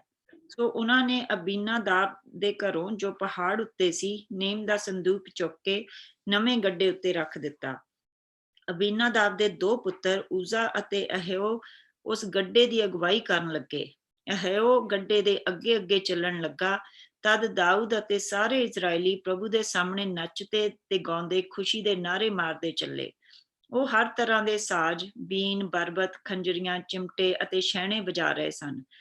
ਫਿਰ ਜਦੋਂ ਨਾਕੋਨ ਦੇ ਪਿੜ ਕੋਲ ਪਹੁੰਚੇ ਤਾਂ ਉਜ਼ਾ ਨੇ ਅਗਾਂਹ ਹੱਥ ਵਧਾ ਕੇ ਪਰਮੇਸ਼ਰ ਦੇ ਪਵਿੱਤਰ ਸੰਦੂਕ ਨੂੰ ਸੰਭਾਲਣਾ ਚਾਹਿਆ, ਕਿਉਂਕਿ ਬਲਦ ਠੇਡਾ ਖਾਣ ਕਾਰਨ ਤਰਪ ਗਏ ਸਨ। ਪਰ ਪ੍ਰਭੂ ਪਰਮੇਸ਼ਰ ਦਾ ਗੁੱਸਾ ਤੁਰੰਤ ਉਜ਼ਾ ਉੱਤੇ ਭੜਕਿਆ, ਕਿਉਂਕਿ ਉਸਨੇ ਉਸਦਾ ਅਪਮਾਨ ਕੀਤਾ ਸੀ ਅਤੇ ਉਹ ਪਵਿੱਤਰ ਸੰਦੂਕ ਦੇ ਕੋਲ ਹੀ ਮਰ ਗਿਆ। ਇਸੇ ਕਾਰਨ ਉਸ ਥਾਂ ਦਾ ਨਾਂ ਪਰਸ ਉਜ਼ਾ ਪੈ ਗਿਆ, ਜੋ ਅੱਜ ਤੱਕ ਹੈ। ਇਹ ਦੇਖ ਕੇ ਦਾਊਦ ਬਹੁਤ ਦੁਖੀ ਹੋਇਆ, ਕਿਉਂਕਿ ਪ੍ਰਭੂ ਨੇ ਕ੍ਰੋਧਿਤ ਹੋ ਕੇ ਉਜ਼ਾ ਨੂੰ ਸਜ਼ਾ ਦਿੱਤੀ ਸੀ। ਉਹ ਉਸ ਦਿਨ ਡਰ ਵੀ ਗਿਆ ਸੀ। ਸੋ ਉਸਨੇ ਕਿਹਾ, ਮੈਂ ਪ੍ਰਭੂ ਦੇ ਪਵਿੱਤਰ ਸੰਦੂਕ ਨੂੰ ਆਪਣੇ ਕੋਲ ਕਿਸ ਤਰ੍ਹਾਂ ਰੱਖ ਸਕਦਾ ਹਾਂ। ਸੋ ਦਾਊਦ ਨੇ ਪ੍ਰਭੂ ਦੇ ਪਵਿੱਤਰ ਸੰਦੂਕ ਨੂੰ ਆਪਣੇ ਸ਼ਹਿਰ ਯਰੂਸ਼ਲਮ ਵਿੱਚ ਨਾ ਲੈ ਗਿਆ, ਸਗੋਂ ਉੱਥੋਂ ਪਵਿੱਤਰ ਸੰਦੂਕ ਨੂੰ ਇੱਕ ਪਾਸੇ ਲਿਜਾ ਕੇ ਓਬੇਦ ਅਦੋਮ ਗਿੱਤੀ ਦੇ ਘਰ ਰੱਖ ਦਿੱਤੀ। ਓਬੇਦ ਅਦੋਮ ਗਿੱਤੀ ਦੇ ਘਰ ਪਵਿੱਤਰ ਸੰਦੂਕ 3 ਮਹੀਨੇ ਰਿਹਾ ਅਤੇ ਪ੍ਰਭੂ ਨੇ ਉਸਨੂੰ ਅਤੇ ਉਸਦੇ ਘਰ ਦੇ ਲੋਕਾਂ ਨੂੰ ਅਸੀਸ ਦਿੱਤੀ। ਤਦ ਰਾਜਾ ਦਾਊਦ ਨੂੰ ਦੱਸਿਆ ਗਿਆ ਕਿ ਪਵਿੱਤਰ ਸੰਦੂਕ ਦੇ ਕਾਰਨ ਪ੍ਰਭੂ ਨੇ ਓਬੇਦ ਅਦੋਮ ਦੇ ਘਰ ਦੀ ਹਰ ਚੀਜ਼ ਨੂੰ ਅਸੀਸ ਦਿੱਤੀ ਹੈ। ਤਾਂ ਉਹ ਖੁਸ਼ੀ ਨਾਲ ਗਿਆ ਅਤੇ ਪਰਮੇਸ਼ਰ ਦੇ ਪਵਿੱਤਰ ਸੰਦੂਕ ਨੂੰ ਆਪਣੇ ਸ਼ਹਿਰ ਯਰੂਸ਼ਲਮ ਵਿੱਚ ਲੈ ਆਇਆ।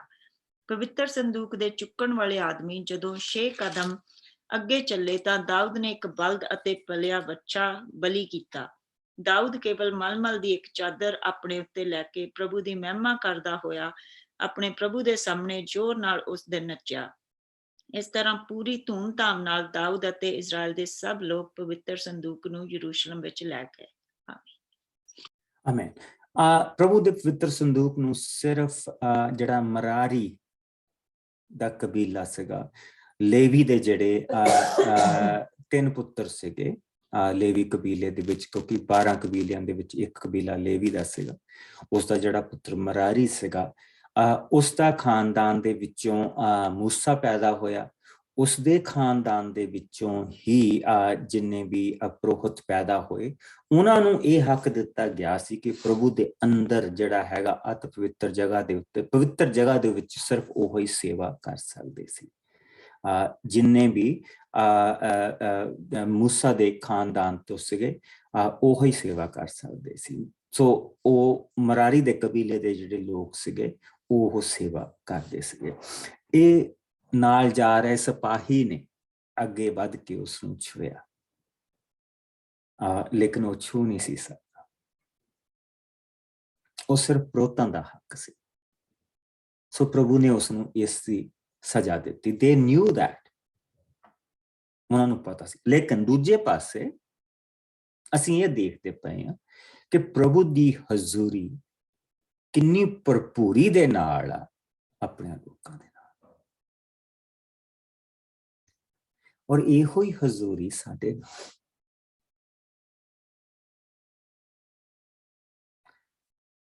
ਪ੍ਰਭੂ ਦੀ ਪਵਿੱਤਰਤਾ ਦੇ ਨਾਲ ਅਸੀਂ ਹਾਲੇ ਵੀ ਖਿਲਵਾੜ ਨਹੀਂ ਕਰ ਸਕਦੇ। ਖਿਲਵਾੜ ਹੋ ਰਹੇ ਹੈ ਪਰ ਕਰ ਨਹੀਂ ਸਕਦੇ। ਉਹ ਪ੍ਰਭੂ ਦਾ ਜਿਹੜਾ ਘਰ, ਜਿਹੜਾ ਪ੍ਰਭੂ ਦਾ ਮੰਦਿਰ ਸੀ, ਜੋ ਇੱਕ ਵੇਲੇ ਅਦਨ ਦਾ ਬਾਗ ਸੀ, ਉਸ ਤੋਂ ਬਾਅਦ ਪ੍ਰਭੂ ਦਾ ਪਵਿੱਤਰ ਤੰਬੂ ਸੀ, ਫਿਰ ਯਰੂਸ਼ਲਮ ਦੇ ਵਿੱਚ ਪ੍ਰਭੂ ਦਾ ਮੰਦਿਰ ਸੀ। ਅੱਜ ਉਹੀ ਮੰਦਿਰ ਪ੍ਰਭੂ ਨੇ ਇਸ ਸਰੀਰ ਨੂੰ ਆਪਣੇ ਲਈ ਬਣਾਇਆ। ਪਵਿੱਤਰ ਆਤਮਾ ਆਦਮ ਦੇ ਬਾਗ ਦੇ ਵਿੱਚ ਵੀ ਸੀ। ਪਵਿੱਤਰ ਆਤਮਾ ਉਸ ਤੰਬੂ ਤੇ ਵੀ ਉਤਰਿਆ। ਪਵਿੱਤਰ ਆਤਮਾ ਉਸ ਮੰਦਿਰ ਦੇ ਉੱਤੇ ਵੀ ਉਤਰਿਆ।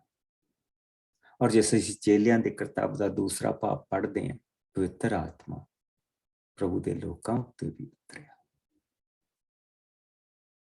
ਸੋ ਇਹਨਾਂ ਚੀਜ਼ਾਂ ਦਾ ਬੜਾ ਧਿਆਨ ਰੱਖਣਾ ਪੈਂਦਾ। ਸੋ ਜਿਸ ਲਈ ਅਸੀਂ ਪ੍ਰਭੂ ਦੇ ਵਚਨ ਦੇ ਵਿੱਚ ਦੇਖਦੇ ਪਏ ਹਾਂ, ਤੇ ਅਸੀਂ ਇਹ ਦੇਖਦੇ ਪਏ ਹਾਂ ਕਿ ਪ੍ਰਭੂ ਦੀ ਪਵਿੱਤਰਤਾ ਦੇ ਨਾਲ ਖਿਲਵਾੜ ਨਹੀਂ ਕੀਤਾ ਜਾ ਸਕਦਾ। ਪਰ ਉਸਨੂੰ ਉਸ ਵੇਲੇ ਦਾਊਦ ਡਰ ਗਿਆ, ਔਰ ਦਾਊਦ ਨੇ ਉਹ ਅਬੇਦ ਅਦੋਮ ਦੇ ਘਰ ਰੱਖ ਦਿੱਤਾ, ਔਰ ਪ੍ਰਭੂ ਨੇ ਉਸਨੂੰ ਬੜੀ ਬਰਕਤ ਦਿੱਤੀ। ਦਾਊਦ ਨੇ ਜਿਸਲੇ ਦੇਖਿਆ ਤਾਂ ਉਸਨੂੰ ਜੈਲਸੀ ਹੋਈ। ਇਸ ਹੋਲੀ ਜੈਲਸੀ। ਇੱਕ ਜੈਲਸੀ ਹੁੰਦੀ ਹੈਗੀ ਹੈ ਕਿ ਤੂੰ 5 ਬੈਡਰੂਮ ਦਾ ਘਰ ਬਣਾ ਲਿਆ ਤੇ ਮੈਂ 7 ਦਾ ਬਣਾਉਂ, ਤੂੰ 7 ਦਾ ਬਣਾ ਲਿਆ ਤੇ ਮੈਂ 9 ਦਾ ਬਣਾਉਂ। ਉਹ ਗੁੱਡ ਨਹੀਂ ਹੁੰਦੀ। ਇੱਕ ਜੈਲਸੀ ਹੁੰਦੀ ਜਿਹੜੀ ਪ੍ਰਭੂ ਦੇ ਲਈ। ਪ੍ਰਭੂ ਦੀ ਹਜ਼ੂਰੀ ਦੇ ਵਿੱਚ ਇਹ ਇਨਸਾਨ ਅੱਗੇ ਨਾ ਨਿਕਲਿਆ, ਮੈਂ ਵੀ ਨਿਕਲਣਾ ਲੱਗਦਾ, ਮੈਂ ਵੀ ਜਾਣਨਾ ਲੱਗਦਾ, ਮੈਂ ਵੀ ਉਸ ਦਾ ਪੁੱਤਰ ਹਾਂ, ਮੈਂ ਵੀ ਉਸ ਦੀ ਧੀ ਹਾਂ। ਔਰ ਜਿਸ ਲਈ ਅਸੀਂ ਪ੍ਰਭੂ ਦੇ ਵਚਨ ਦੇ ਵਿੱਚ ਦੇਖਦੇ ਹਾਂ, ਦਾਊਦ ਨੂੰ ਉਹ ਜੈਲਸੀ ਆ, ਪ੍ਰਭੂ ਦੀ ਹਜ਼ੂਰੀ ਦੀ ਜੈਲਸੀ ਆ। ਸੋ ਅੰਤ ਉਸਨੇ ਕੀ ਕੀਤਾ? ਉਸਨੇ ਉਸ ਪ੍ਰਭੂ ਦੇ ਪਵਿੱਤਰ ਸੰਦੂਕ ਨੂੰ ਹੁਣ ਉਸਨੇ ਯਰੂਸ਼ਲਮ ਦੁਬਾਰਾ ਲੈ ਕੇ ਜਾਣ ਦਾ ਫੈਸਲਾ ਕੀਤਾ। ਔਰ ਉਸਨੇ ਬਲੀਆਂ ਦਿੱਤੀਆਂ। ਬਲੀਆਂ ਦੇਣ ਤੋਂ ਬਾਅਦ ਹੁਣ ਉਹ ਸੰਦੂਕ ਜਾ ਰਿਹਾ, ਔਰ ਦਾਊਦ ਆਪ ਪ੍ਰਭੂ ਦੇ ਲੋਕਾਂ ਦੇ ਨਾਲ ਉਸ ਸੰਦੂਕ ਦੇ ਅੱਗੇ ਉਹ ਨੱਚ ਰਿਹਾ, ਉਹ ਗਾ ਰਿਹਾ। I mean, that's his gift anyway, right? ਉਹ ਨੱਚ ਰਿਹਾ, ਗਾ ਰਿਹਾ, ਮਲਮਲ ਦੀ ਚਾਦਰ ਉਸਨੇ ਪਾਈ ਹੋਆ, ਔਰ ਆਪਣੀ ਪ੍ਰਭੂ ਦੀ ਹਜ਼ੂਰੀ ਦੇ ਵਿੱਚ ਉਹ ਗੀਤ ਗਾ ਰਿਹਾ। ਸਾਮ 68 ਅਸੀਂ ਦੇਖਾਂਗੇ,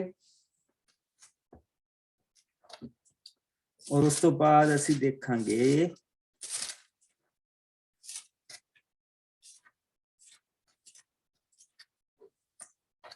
ਸਾਮ 68। ਪਹਿਲਾਂ ਦੇਖਦੇ, ਇੱਥੇ ਲਿਖ ਲਓ। ਮੈਂ ਪੜ੍ਹ ਦੇਣੀ ਪਾਸਟਰ ਜੀ। ਯਾ ਪਰਮੇਸ਼ਰ ਉੱਠੇ ਅਤੇ ਉਸਦੇ ਵੈਰੀ ਖਿੰਡ ਪੁੰਡ ਜਾਣ, ਉਸਦੇ ਘਿਰਨਾ ਕਰਨ ਵਾਲੇ ਉਸ ਅੱਗਿਓਂ ਨੱਠ ਜਾਣ। ਉਹ ਉਹਨਾਂ ਨੂੰ ਧੂਮੇ ਦੀ ਤਰ੍ਹਾਂ ਉਡਾ ਦੇਵੇਗਾ, ਜਿਸ ਤਰ੍ਹਾਂ ਅੱਗ ਦੇ ਨਾਲ ਮੋਮ ਪਗਰ ਕੇ ਖਤਮ ਹੋ ਜਾਂਦੀ ਹੈ, ਉਸੇ ਤਰ੍ਹਾਂ ਦੁਸ਼ਟ ਪਰਮੇਸ਼ਰ ਦੇ ਸਾਹਮਣੇ ਨਾਸ਼ ਹੋ ਜਾਣਗੇ। ਤਦ ਭਲੇ ਲੋਕ ਆਨੰਦਿਤ ਹੋਣਗੇ, ਉਹ ਪਰਮੇਸ਼ਰ ਦੇ ਸਾਹਮਣੇ ਉੱਚੀਆਂ ਆਵਾਜ਼ਾਂ ਨਾਲ ਆਨੰਦ ਭਰੇ ਨਾਅਰੇ ਮਾਰਨਗੇ। ਪਰਮੇਸ਼ਰ ਲਈ ਗਾਓ, ਹਾਂ ਉਸਦੇ ਨਾਂ ਦੀ ਵਡਿਆਈ ਦੇ ਗੀਤ ਗਾਓ। ਬੱਦਲਾਂ ਦੇ ਸਵਾਰ ਦੇ ਲਈ ਰਾਹ ਤਿਆਰ ਕਰੋ, ਉਸਦਾ ਨਾਂ ਪ੍ਰਭੂ ਹੈ, ਹਾਂ ਉਸਦੇ ਸਾਹਮਣੇ ਖੁਸ਼ੀ ਦੇ ਨਾਅਰੇ ਮਾਰੋ। ਅਨਾਥਾਂ ਦਾ ਪਿਤਾ ਅਤੇ ਵਿਧਵਾਵਾਂ ਦਾ ਰਾਖਾ ਆਪਣੇ ਪਵਿੱਤਰ ਥਾਂ ਵਿੱਚ ਹੈ। ਪਰਮੇਸ਼ਰ ਬੇਘਰਿਆਂ ਨੂੰ ਘਰਾਂ ਵਿੱਚ ਵਸਾਉਂਦਾ ਅਤੇ ਬੰਦੀਆਂ ਨੂੰ ਛੁਟਕਾਰਾ ਦਿੰਦਾ ਹੈ, ਪਰ ਵਿਦਰੋਹੀ ਸੁੱਕੀ ਸੜੀ ਧਰਤੀ ਤੇ ਵਸਦੇ ਹਨ।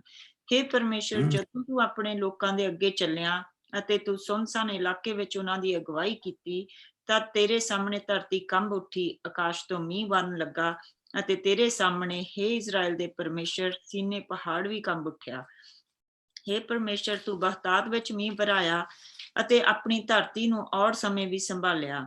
ਤੇਰੇ ਲੋਕ ਉੱਥੇ ਵਸ ਗਏ। ਹੇ ਪਰਮੇਸ਼ਰ, ਇਹ ਸਭ ਤੂੰ ਹੀ ਆਪਣੇ ਭਲੇ ਸੁਭਾਅ ਕਾਰਨ ਲੋੜਵੰਦ ਲਈ ਕੀਤਾ। ਪ੍ਰਭੂ ਆਗਿਆ ਦਿੰਦਾ ਹੈ, ਉਸ ਦੀ ਪਾਲਣਾ ਕਰਨ ਵਾਲੇ ਬਹੁਤ ਹਨ। ਰਾਜਾ ਲੋਕ ਆਪਣੀ ਸੈਨਾ ਸਮੇਤ ਨੱਠ ਉੱਠੇ, ਤਦ ਘਰ ਰਹਿਣ ਵਾਲੀਆਂ ਔਰਤਾਂ ਨੇ ਲੁੱਟ ਦਾ ਮਾਲ ਵੰਡਿਆ। ਉਹ ਉੱਥੇ ਕਬੂਤਰ ਦੀ ਚਾਂਦੀ ਨਾਲ ਮੜੀ ਮੂਰਤੀ ਵਾਂਗ ਦਿਸਦੀਆਂ ਹਨ, ਜਿਸ ਦੇ ਖੰਭਾਂ ਨੂੰ ਸੋਨੇ ਦੀ ਝਾਲ ਚੜੀ ਹੋਵੇ। ਹਾਂ, ਤੁਸੀਂ ਭੇਡਾਂ ਦੇ ਵਾੜਿਆਂ ਵਿੱਚ ਕਿਉਂ ਬੈਠੇ ਰਹੇ? ਜਦੋਂ ਸਰਵ ਸ਼ਕਤੀਮਾਨੀ ਪਰਮੇਸ਼ਰ ਨੇ ਰਾਜਿਆਂ ਨੂੰ ਖਿੰਡਾ ਦਿੱਤਾ, ਤਦ ਸਲਮੋਨ ਪਹਾੜ ਬਰਫ਼ ਨਾਲ ਢਕਿਆ ਗਿਆ। ਬਸ਼ਾਨ ਦਾ ਪਹਾੜ ਇਹ ਉੱਚਾ ਪਹਾੜ ਹੈ, ਜਿਸ ਦੀਆਂ ਕਈ ਚੋਟੀਆਂ ਹਨ। ਪਰ ਹੇ ਚੋਟੀਆਂ ਵਾਲੇ ਪਹਾੜੋ, ਤੁਸੀਂ ਈਰਖਾਲੂ ਭਾਵਨਾ ਨਾਲ ਪਰਮੇਸ਼ਰ ਦੇ ਪਹਾੜ ਵੱਲ ਕਿਉਂ ਦੇਖਦੇ ਹੋ? ਜਿਸ ਨੂੰ ਪਰਮੇਸ਼ਰ ਨੇ ਆਪਣੇ ਰਹਿਣ ਲਈ ਚੁਣਿਆ ਹੈ, ਉਹ ਉੱਥੇ ਹਮੇਸ਼ਾ ਤੱਕ ਰਹੇਗਾ। ਪ੍ਰਭੂ ਅਣਗਿਣਤ ਰੱਥਾਂ ਦੇ ਨਾਲ ਸੀਨੇ ਪਹਾੜ ਤੇ ਅਰਥਾਤ ਪਵਿੱਤਰ ਥਾਂ ਤੇ ਉਤਰ ਆਇਆ। ਉਹ ਉੱਚੀ ਥਾਂ ਤੇ ਚੜ ਗਿਆ ਅਤੇ ਆਪਣੇ ਨਾਲ ਕੈਦੀਆਂ ਨੂੰ ਵੀ ਲੈ ਗਿਆ। ਉਸਨੇ ਵਿਦਰੋਹੀਆਂ ਦੇ ਹੱਥੋਂ ਵੀ ਉਪਹਾਰ ਲਏ। ਪ੍ਰਭੂ ਪਰਮੇਸ਼ਰ ਉੱਥੇ ਹਮੇਸ਼ਾ ਤੱਕ ਰਹੇਗਾ। ਪ੍ਰਭੂ ਧੰਨ ਹੈ, ਉਹ ਹਰ ਰੋਜ਼ ਸਾਡਾ ਭਾਰ ਚੁੱਕਦਾ ਹੈ। ਪਰਮੇਸ਼ਰ ਹੀ ਸਾਡੀ ਮੁਕਤੀ ਹੈ। ਸਾਡਾ ਮੁਕਤੀਦਾਤਾ ਪਰਮੇਸ਼ਰ ਹੈ। ਉਹੀ ਮੌਤ ਤੋਂ ਸਾਡਾ ਬਚਾਅ ਕਰ ਸਕਦਾ ਹੈ। ਪਰਮੇਸ਼ਰ ਆਪਣੇ ਵੈਰੀਆਂ ਦੇ ਸਿਰਾਂ ਨੂੰ ਅਤੇ ਉਹਨਾਂ ਦੀਆਂ ਵਾਲਾਂ ਵਾਲੀਆਂ ਖੋਪੜੀਆਂ ਨੂੰ ਭੰਨ ਦੇਵੇਗਾ। ਪ੍ਰਭੂ ਨੇ ਕਿਹਾ, ਮੈਂ ਬਸ਼ਾਨ ਤੋਂ ਤੁਹਾਡੇ ਵੈਰੀਆਂ ਨੂੰ ਮੋੜ ਲਿਆਵਾਂਗਾ। ਮੈਂ ਉਹਨਾਂ ਨੂੰ ਸਮੁੰਦਰ ਦੀ ਤਹਿ ਵਿੱਚੋਂ ਵੀ ਬਾਹਰ ਕੱਢ ਲਿਆਵਾਂਗਾ। ਤਦ ਤੁਸੀਂ ਆਪਣੇ ਪੈਰ ਉਹਨਾਂ ਦੇ ਲਹੂ ਵਿੱਚ ਡੋਬੋਗੇ ਅਤੇ ਤੁਹਾਡੇ ਕੁੱਤੇ ਜੀ ਭਰ ਕੇ ਉਹਨਾਂ ਦਾ ਲਹੂ ਚੱਟਣਗੇ। ਹੇ ਪਰਮੇਸ਼ਰ, ਤੇਰੇ ਸ਼ਾਹੀ ਜਲੂਸ ਦੇ, ਮੇਰੇ ਪਰਮੇਸ਼ਰ ਰਾਜਾ ਦੀ ਪਵਿੱਤਰ ਥਾਂ ਨੂੰ ਜਾਂਦੀ ਸਵਾਰੀ ਦੇ ਸਭ ਨੇ ਦਰਸ਼ਨ ਕੀਤੇ ਹਨ। ਰਾਗੀ ਅਤੇ ਸੰਗੀਤਕਾਰ ਅੱਗੇ ਅੱਗੇ ਜਾਂਦੇ ਹਨ। ਜਵਾਨ ਕੁੜੀਆਂ ਉਹਨਾਂ ਦੇ ਵਿਚਕਾਰ ਡੱਫਾਂ ਵਜਾਉਂਦੀਆਂ ਹਨ। ਤੁਸੀਂ ਮਹਾਂ ਸਭਾਵਾਂ ਵਿੱਚ ਪਰਮੇਸ਼ਰ ਦਾ ਧੰਨਵਾਦ ਕਰੋ। ਹਾਂ, ਮਹਾਪ੍ਰਭੂ ਨੂੰ ਤੁਸੀਂ ਜੋ ਇਜ਼ਰਾਈਲ ਦੀ ਸੰਤਾਨ ਨੂੰ ਧੰਨ ਕਹੋ। ਸਭ ਤੋਂ ਅੱਗੇ ਬਿਨਯਾਮੀਨ ਦੀ ਕੁਲ ਦੇ ਲੋਕ ਹਨ। ਉਹਨਾਂ ਦੇ ਨਾਲ ਯਹੂਦਾ ਦੇ ਸਰਦਾਰ ਅਤੇ ਜ਼ਬੂਲੂਨ ਅਤੇ ਨਫਤਾਲੀ ਦੇ ਸਰਦਾਰ ਵੀ। हे ਪਰਮੇਸ਼ਰ, ਤੂੰ ਆਪਣੇ ਬਲ ਦਾ ਪ੍ਰਗਟਾਵਾ ਕਰ, ਤੂੰ ਆਪਣੀ ਸ਼ਕਤੀ ਦਿਖਾ। हे ਪਰਮੇਸ਼ਰ, ਤੂੰ ਸਾਡੇ ਲਈ ਮਹਾਨ ਕੰਮ ਕੀਤੇ ਹਨ। ਇਹ ਤੂੰ ਯਰੂਸ਼ਲਮ ਦੇ ਆਪਣੇ ਪਵਿੱਤਰ ਮੰਦਰ ਵਿੱਚੋਂ ਕੀਤਾ, ਜਿੱਥੇ ਰਾਜਾ ਲੋਕ ਭੇਟਾਂ ਲੈ ਕੇ ਆਉਂਦੇ ਹਨ। हे ਪਰਮੇਸ਼ਰ, ਤੂੰ ਸਰਕੰਡਿਆਂ ਦੇ ਜੰਗਲੀ ਜਾਨਵਰ ਅਤੇ ਸਾਨਾਂ ਦੇ ਵੱਗ ਨੂੰ ਬੱਚਿਆਂ ਸਮੇਤ ਝਿੜਕਦੇ। ਉਹ ਚਾਂਦੀ ਦੇ ਟੁਕੜਿਆਂ ਨੂੰ ਪੈਰਾਂ ਹੇਠ ਮਿੱਧਦੇ ਹਨ ਅਤੇ ਲੜਾਈ ਨੂੰ ਪਸੰਦ ਕਰਦੇ ਹਨ। ਤੂੰ ਉਹਨਾਂ ਸਭ ਨੂੰ ਖਿੰਡਾ ਪੰਡਾ ਦੇ। ਮਿਸਰ ਤੋਂ ਰਾਜਦੂਤ ਆਉਣਗੇ ਅਤੇ ਇਥੋਪੀਆ ਨਿਵਾਸੀ ਵੀ ਪਰਮੇਸ਼ਰ ਵੱਲ ਆਪਣੇ ਹੱਥ ਪਸਾਰਨਗੇ। हे ਸਭ ਧਰਤੀ ਦੇ ਰਾਜਿਓ, ਪ੍ਰਭੂ ਪਰਮੇਸ਼ਰ ਦੇ ਗੁਣ ਗਾਓ। ਤੁਸੀਂ ਪ੍ਰਭੂ ਦੀ ਵਡਿਆਈ ਗਾ ਕੇ ਕਰੋ। ਉਹ ਆਰੰਭ ਕਾਲ ਤੋਂ ਹੀ ਆਕਾਸ਼ਾਂ ਅਰਥਾਤ ਪ੍ਰਾਚੀਨ ਆਕਾਸ਼ ਦੀ ਸਵਾਰੀ ਕਰਦਾ ਹੈ। ਉਹ ਆਪਣੀ ਸ਼ਕਤੀਸ਼ਾਲੀ ਆਵਾਜ਼ ਸੁਣਾਉਂਦਾ ਹੈ। ਪਰਮੇਸ਼ਰ ਦੇ ਬਲ ਨੂੰ ਸਵੀਕਾਰ ਕਰੋ। ਉਹ ਇਜ਼ਰਾਈਲ ਤੇ ਰਾਜ ਕਰਦਾ ਹੈ। ਉਸ ਦੀ ਸ਼ਕਤੀ ਆਕਾਸ਼ਾਂ ਵਿੱਚ ਹੈ। ਪਰਮੇਸ਼ਰ ਆਪਣੇ ਪਵਿੱਤਰ ਥਾਂ ਤੇ ਭਿਅੰਕਰ ਹੈ। ਉਹ ਇਜ਼ਰਾਈਲ ਦਾ ਪਰਮੇਸ਼ਰ ਹੈ, ਜੋ ਆਪਣੇ ਲੋਕਾਂ ਨੂੰ ਸ਼ਕਤੀ ਅਤੇ ਬਲ ਦਿੰਦਾ ਹੈ। ਪਰਮੇਸ਼ਰ ਦੀ ਮਹਿਮਾ ਹੋਵੇ। ਆਮੀਨ। ਆਮੇਨ। ਆਮੇਨ। ਉਸ ਦੀ ਸ਼ੁਕਰਗੁਜ਼ਾਰੀ, ਜੋ ਕੁਝ ਪ੍ਰਭੂ ਨੇ ਉਸ ਦੇ ਨਾਲ ਕੀਤਾ, ਜੋ ਕੁਝ ਪ੍ਰਭੂ ਉਸ ਦੇ ਨਾਲ ਕਰ ਰਿਹਾ, ਜੋ ਉਸ ਸਮੇਂ ਦੇ ਵਿੱਚ ਹੋ ਰਿਹਾ, ਪ੍ਰਭੂ ਦੀ ਸਵਾਰੀ ਜਾ ਰਹੀ ਆ। ਉਹ ਦੱਸ ਰਿਹਾ ਕਿ ਪ੍ਰਭੂ ਦੀ ਪਵਿੱਤਰ ਸਵਾਰੀ, ਉਸ ਦਾ ਸ਼ਾਹੀ ਜਲੂਸ ਜਾ ਰਿਹਾ। 10, 20, 30 ਹਜ਼ਾਰ ਤੋਂ ਜ਼ਿਆਦਾ ਬੰਦਾ ਉਸ ਦੇ ਨਾਲ ਜਾ ਰਿਹਾ।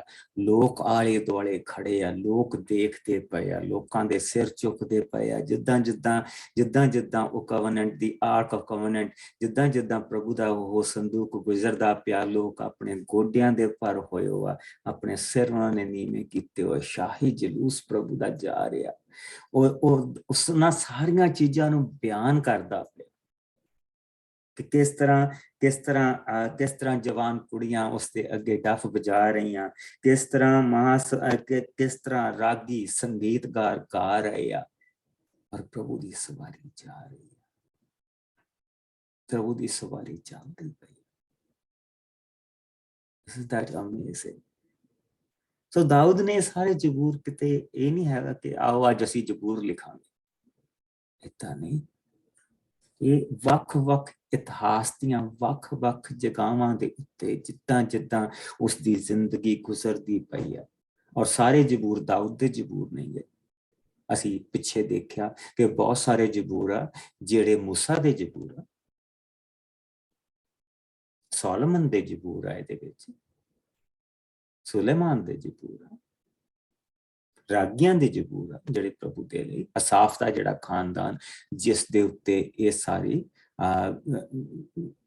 ਜਿਹਦਾ ਤੁਸੀਂ ਇੱਕ ਰਿਸਪੌਂਸਿਬਿਲਿਟੀ ਜਿਸ ਨੂੰ ਦਿੱਤੀ ਗਈ ਹੈ, ਅਸਾਫ ਦੇ ਖਾਨਦਾਨ ਦੇ ਬਹੁਤ ਸਾਰੇ ਜ਼ਬੂਰ। ਪਰ ਜਿੱਥੇ ਤੱਕ ਦਾਊਦ ਦਾ ਸਵਾਲ ਆਉਂਦਾ, ਉਹਦੀ ਜ਼ਿੰਦਗੀ ਦੇ ਜ਼ਬੂਰ, ਜੇ ਉਹ ਔਖੇ ਸਮੇਂ ਦੇ ਵਿੱਚ ਵੀ ਨਿਕਲਦਾ ਪਿਆ ਤੇ ਉਹ ਕਹਿ ਰਿਹਾ, ਤੂੰ ਕਿੱਥੇ ਆ? ਤੂੰ ਮੈਨੂੰ ਵਾਅਦਾ ਦਿੱਤਾ ਆ, ਤੂੰ ਕਿੱਥੇ ਆ? ਜੇ ਪ੍ਰਭੂ ਨੇ ਉਸ ਦੇ ਲਈ ਕੰਮ ਕੀਤਾ ਤੇ ਉਹ ਖੁਸ਼ੀ ਦੇ ਨਾਲ ਉਸਦੀ ਉਪਾਸਨਾ ਕਰਦਾ ਪਿਆ, ਉਸਤਤ ਕਰਦਾ।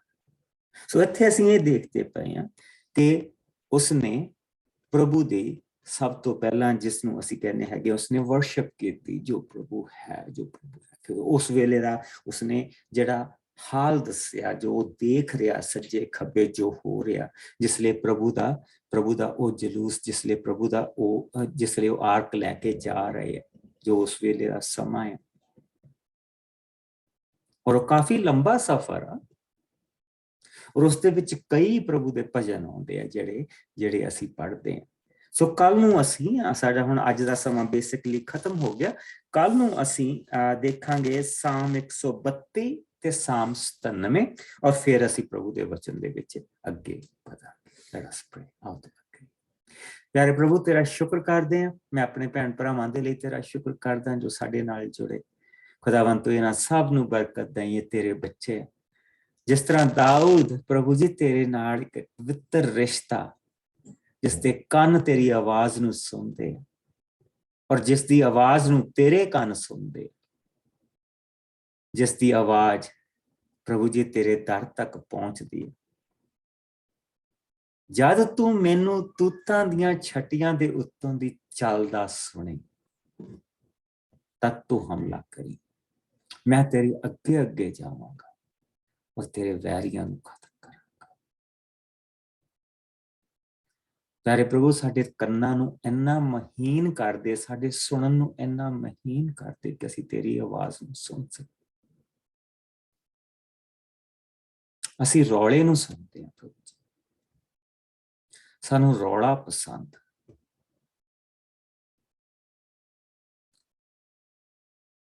ਜਦ ਪ੍ਰਭੂ ਜੀ ਅਸੀਂ ਤੇਰੇ ਬੰਦੇ ਇਲਾਜਾ ਦੇ ਵੱਲ ਦੇਖਦੇ ਹਾਂ ਕਿ ਤਦ ਇੱਕ ਅਸਮਾਨ ਤੋਂ ਜਲਜਲਾ ਆਇਆ, ਭੁਚਾਲ ਆਇਆ, ਪ੍ਰਭੂ ਉਸ ਦੇ ਵਿੱਚ ਵੀ ਨਹੀਂ ਸੀ। ਚਟਾਨਾਂ ਤਿੜਕ ਗਈਆਂ, ਇੱਕ ਹਨੇਰੀ ਆਈ, ਪ੍ਰਭੂ ਉਸ ਦੇ ਵਿੱਚ ਵੀ ਨਹੀਂ ਸੀ। ਤਦ ਇੱਕ ਮਹੀਨ, ਇੱਕ ਮਿੰਨੀ ਜੀ ਪ੍ਰਭੂ ਦੀ ਆਵਾਜ਼ ਆਈ, ਪ੍ਰਭੂ ਉਸ ਦੇ ਵਿੱਚ ਸੀ। ਅਸੀਂ ਰੌਲਾ ਰੱਪਾ ਪ੍ਰਭੂ ਜੀ ਪਸੰਦ ਕਰਦੇ। ਪਰ ਖੁਦਾਵੰਦ, ਜਦੋਂ ਅਸੀਂ ਰੌਲੇ ਰੱਪੇ ਨੂੰ ਹਟਾ ਦਿੰਦੇ ਹਾਂ ਤਾਂ ਫਿਰ ਸਾਨੂੰ ਤੇਰੀ ਆਵਾਜ਼ ਸੁਣਦੀ। ਇਸ ਰੌਲੇ ਨੂੰ ਦੂਰ ਕਰ, ਸਾਨੂੰ ਆਪਣੀ ਨਜ਼ਦੀਕੀ ਚ ਬੈਠਣਾ ਸਿਖਾ। ਮੇਰੇ ਭੈਣ ਭਰਾਵਾਂ ਨੂੰ ਬਰਕਤ ਦੇ, ਔਰ ਮੈਨੂੰ ਸਰੀਰਕ ਤੌਰ ਤੇ ਪ੍ਰਭੂ ਜੀ ਤੂੰ ਤੰਦਰੁਸਤੀ ਦੇ। ਮੈਂ ਆਪਣੇ ਲਈ ਦੁਆ ਕਰਦਾ ਪਿਆ, ਮੇਰਾ ਆਪਣਾ ਪ੍ਰਭੂ ਜੀ ਸਰੀਰ ਨੂੰ ਤੇਰੀ ਤੰਦਰੁਸਤੀ, ਮੇਰੀ ਬੈਕ ਨੂੰ, ਮੇਰੇ ਗੋਡਿਆਂ ਨੂੰ ਪ੍ਰਭੂ ਜੀ ਤੇਰੀ ਤੰਦਰੁਸਤੀ ਦੀ ਜ਼ਰੂਰਤ ਹੈ। ਇਸੇ ਤਰ੍ਹਾਂ ਮੇਰੇ ਭੈਣਾਂ ਭਰਾਵਾਂ ਤੇ ਤੇਰੀ ਰਹਿਮ ਬਣੀ ਰਹੇ। ਸਾਡੇ ਮਨ ਨੂੰ ਇਕਾਗਰ ਰੱਖੀ, ਸਾਡਾ ਮਨ ਤੇਰੇ ਵੱਲ ਲੱਗਾ ਰਹੇ, ਔਰ ਆਤਮਾ ਦੇ ਵਿੱਚ ਤੇਰਾ ਆਤਮਾ ਹਮੇਸ਼ਾ ਪ੍ਰਭੂ ਜੀ ਉਪਾਸਨਾ ਔਰ ਤੇਰੀ ਦੁਆ ਦੇ ਵਿੱਚ ਲੱਗਾ। ਆਪਣੇ ਲਈ, ਵੈਰੀਆਂ ਦੇ ਲਈ, ਸਭ ਦੇ ਲਈ। ਇਸ ਧਰਤੀ ਤੇ ਜੋ ਦਿਨ ਰਹਿ ਗਏ ਪ੍ਰਭੂ ਜੀ, ਆਪਣੇ ਲਈ ਇਹਨਾਂ ਦਾ ਉਪਯੋਗ ਕਰ, ਨਹੀਂ ਤਾਂ ਪ੍ਰਭੂ ਜੀ ਅਸੀਂ ਦੁਰਉਪਯੋਗ ਹੀ ਕਰਾਂਗੇ। ਸਾਡੀ ਮਾਨਸਿਕਤਾ ਹੀ ਐਸੀ। ਬੁਰੇ ਔਰ ਬੁਰਾਈ ਤੋਂ ਸਾਨੂੰ ਬਚਾ ਕੇ ਰੱਖੀ, ਆਪਣੀ ਨਜ਼ਦੀਕੀ ਦੇ ਵਿੱਚ ਬਣਾ ਕੇ ਰੱਖੀ। ਯਿਸੂ ਮਸੀਹ ਦੇ ਮਿੱਠੇ ਪਿਆਰੇ ਨਾਮ ਦੇ ਵਿੱਚ ਸਭ ਕੁਝ ਮੰਗਦੇ, ਔਰ ਸਾਰੇ ਭੈਣ ਭਰਾ ਕਹਿਣ